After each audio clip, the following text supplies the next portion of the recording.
afternoon, and welcome to the White House. It's a beautiful event today. So thank you for joining me to address this important issue. Secretaries Wright, McMahon, Rawlings, and Chavez de Remir. It's wonderful to be here today alongside private sectors, leaders like Mr. Pichai, Mr. Karishma, Mr. Wilson, and the many more visionaries from across industry. We are living in a moment of wonder, and it is our responsibility to prepare children in America. Cars now steer themselves through our cities. Robots hold steady hands in the operating room. And drones are redefining the future of war. Innovations of first-generation humanoids, factory automation, and autonomous vehicles have surged from private sector investment. Every one of these advancements is powered by AI. The robots are here. Our future is no longer science fiction. Data from the Bureau of Economic Analysis shows that AI innovation is clearly boosting America's GDP growth. Surely this is not a trend, for AI will serve as the underpinning of every business sector in our nation, including education, life sciences, finance, and design. In fact, I predict AI will represent the single largest growth category in our nation during this administration, and I won't be surprised if AI becomes known as the greatest engine of progress in the history of the United States of America.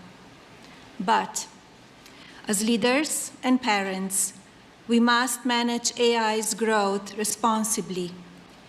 During this primitive stage, it is our duty to treat AI as we would our own children, empowering but with watchful guidance. Today, in this room, is filled with the brightest minds of our time. As such, I challenge you to focus on 3 strategic priorities of AI's ecosystem, so America can lead in shaping a new, magnificent world. Infrastructure and energy, national security, and of course, talent. We must ensure America's talent, our workforce, is prepared to sustain AI's progress. And the Presidential AI Challenge is our first major step to galvanize America's parents, educators, and students with this mission. English is a new coding language for many, and with it, creativity will flow from every corner of America, sparking new industries, careers, and jobs. By supporting the Presidential AI Challenge, you are investing in our youth, America's next era builders. I would be remiss if I didn't thank our very determined Director of the Office of Science and Technology Policy, Mr. Michael Cartesius. Michael's vision will have a profound effect on how emerging technology shapes our future. Thank you, Michael. No, thank you, Madam First Lady, for your remarks and for hosting this second meeting of the White House Task Force on AI Education. And thank you to all of my colleagues on the task force here, including Secretary McMahon, Secretary Rawlings, Secretary Chavez de Remir, Secretary Wright, and White House AI and Crypto Czar, David Sachs. We are thrilled also to welcome a new member of a task force today, Assistant to the President for the Office of the First Lady, Haley Harrison. Thank you for joining us. It is an honor to have the support and advice of the First Lady as we seek to implement the President's plans to give America's children the chance to learn how to navigate our ever-changing technological world. As AI reshapes how people learn, work, and communicate, President Trump is committed to ensuring that Americans are equipped to lead the world in harnessing this technology for increased productivity and prosperity.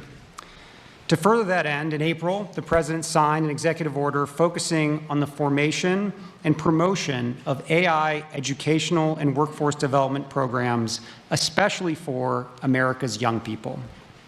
Familiarity with how these exciting new tools work will, we hope, lay a very important foundation for a lifetime of innovation.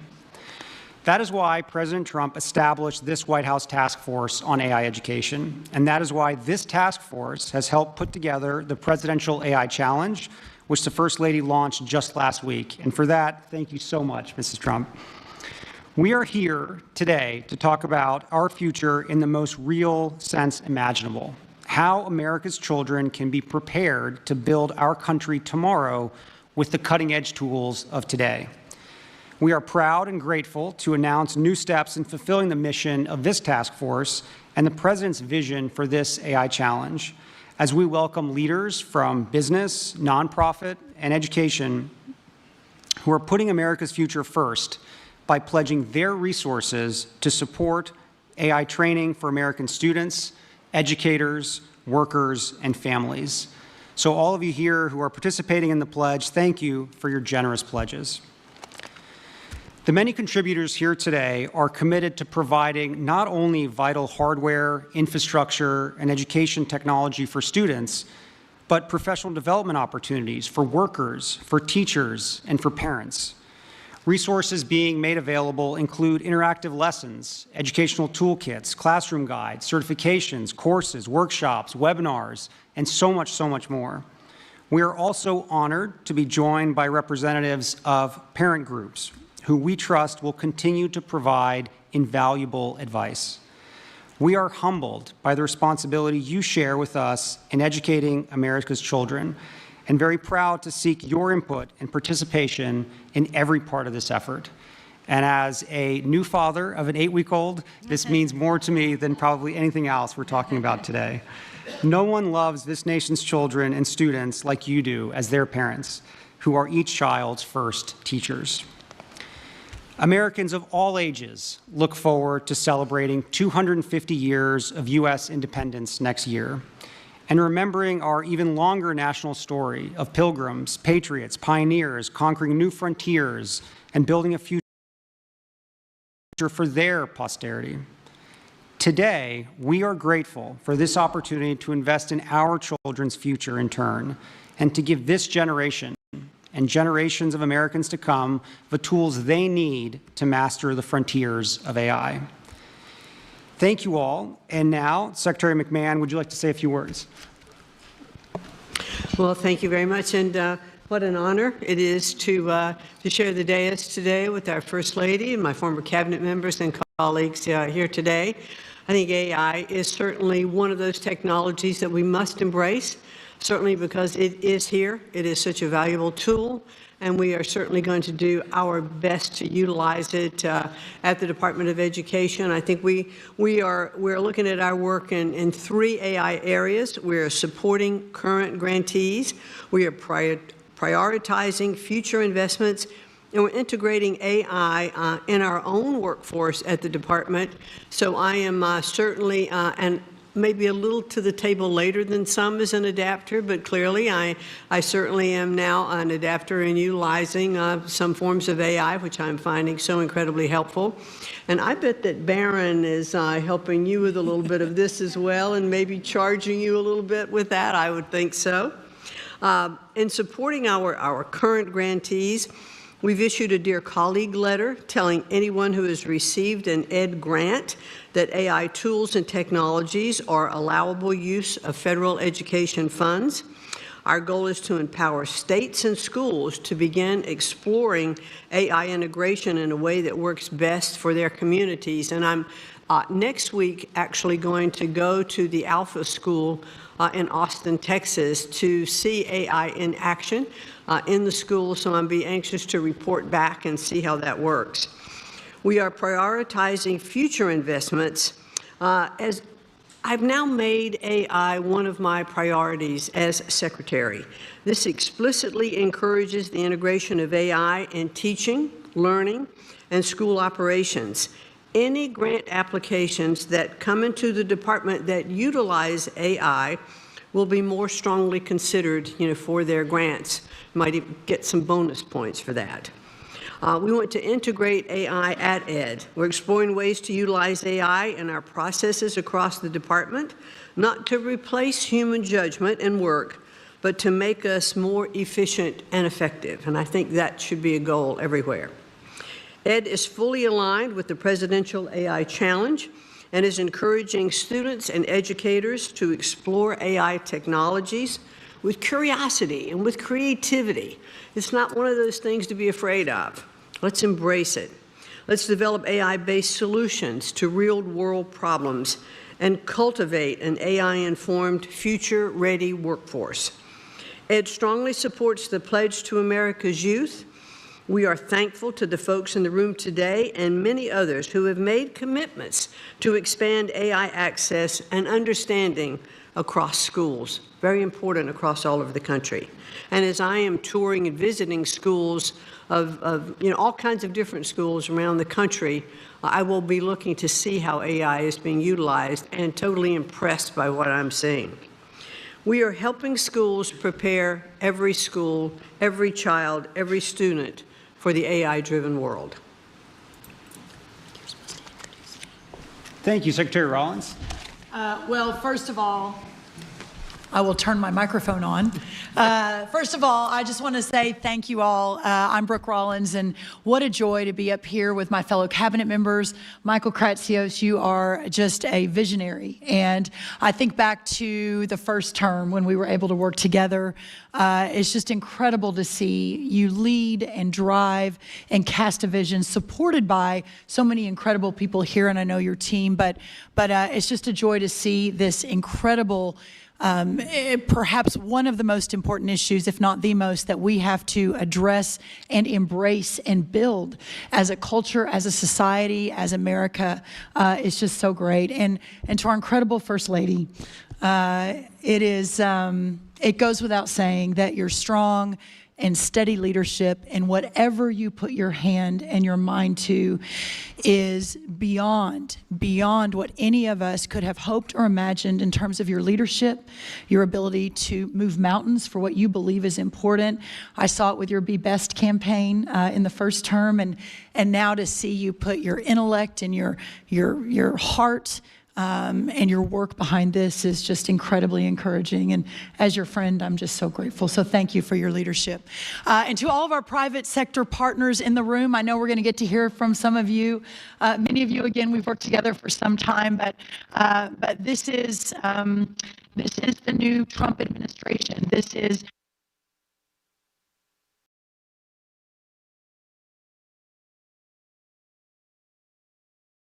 most vexing challenges facing America. So for those of you that have made this a priority in the private sector, we're just so grateful for your leadership and your willingness to lean in and realizing that sometimes in our country things can get fairly divisive, but your willingness to lean in and to be part of the universal approach to solving these massive problems is just so appreciated. So thank you. I want to say that President Trump has been very clear. The United States will lead the world in artificial intelligence, period, full stop.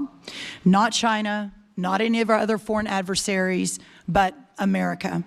And with the First Lady's leadership and the Presidential AI Challenge, we are making sure that our young people are ready to win that race. And I think that's why we're all here today. From my perspective as the Secretary of Agriculture and hyper-focused on rural America and returning the golden age of prosperity to every corner of this great country, I would like to say that far too often for those living and working in our rural parts of our country, that often those are left behind and do not always have the same access to the most recent technological technological innovations that our urban counterparts across the country do. We cannot let that happen with AI. The agricultural sector, who feeds and fuels and clothes the country, who provides the national security in terms of feeding ourselves and fueling ourselves, has the potential for a seismic shift driven by the integration of cutting-edge technologies like AI. While AI has already made some inroads in our farming practices and with our farmers and ranchers, its potential in agricultural education, and we're here to talk today about education, is equally transformative. Presidential AI challenge into the heart of rural America, with potential to reach nearly 6 million youth through 4-H and then 1 million through FFA. The sky really is the limit to change the future of rural America. Microsoft and FFA have already developed a partnership called Farm Beats for K through 12 students, where they can work with environmental sensor systems to monitor soil moisture and detect nutrient deficiencies. These changes will make our farmers more efficient and make our food supply more nutritious. In addition to amplifying the presidential AI challenge with our partners, USDA is well prepared to support research, extension, and education activities that promote the use of artificial intelligence. In fact, USDA led the way in the first Trump administration through the creation of 5 AI research institutes at our amazing land-grant institutions. This collaboration brought together government, academia, and industry and totaled over $100 million in investments in Trump 1 5, 6, 7 years ago to research the use of AI in agriculture. In addition to the cutting-edge research being conducted, a key tenet of these institutes is education and workforce development. We can point to many examples of this at USDA in supporting the training of an AI-ready workforce. Last month, we had an AI Institute for Resilient Agriculture at Iowa State University, holding a workshop for over 250 farmers to show how the AI tools they developed can assist in pest identification and management. Also embedding AI education and apprenticeships into many of our USDA grant programs.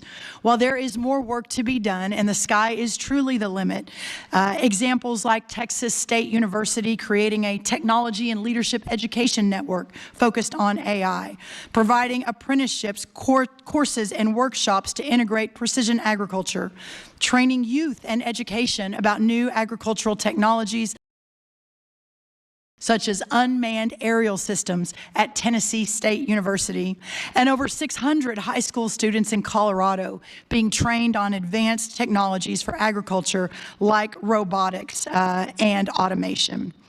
As I wrap today, and before I hand it over to my amazing colleague, Lori Chavez-DeRimmer, our Secretary of Labor, there is so much we can do, and I want to again send my heartfelt thanks to Michael Kratsios, also to our incredible First Lady and her wonderful team, and everything that has been done to get us to this point today.